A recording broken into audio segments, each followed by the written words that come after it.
Hello, hello guys. So kagahapon ni nahitabo kagahapon sa Domingo. So giuli na ako akong estudyante, si Ilay, akong kamanghuran, akong bunso kay miskila na pud siya karon no. So mga hapon ni mga around mga alas 3 man yata ni, alas 3 ni siya niya.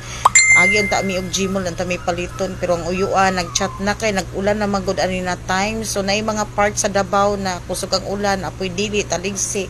So ani na time so padulong on board na mi ani sa kuan sa barge. So tan-aw nimo okay kaayo kay nag-expect yung ko di ba pag Sunday, pag every weekend kay di ba daghang kaayo mga tao. So ang daghan day kaani kini pauli gikag samal padung og Davao ang padulong sa samal dili kaayo ani na orasa. So nahadlok ko jud ko ani guys no kay pagsaka namo katong isa kag barge kay gibangga na mo isig kilid ning syagit si auntie pero nakamute yung baba chares. Sa pasaka nami ani guys among gisundan sexy kaayo mga bata o mga pila edad siguro ani nila. Piling nako mga kaedad ni sa kong kamagwangan mga grade 12 yata ni sila.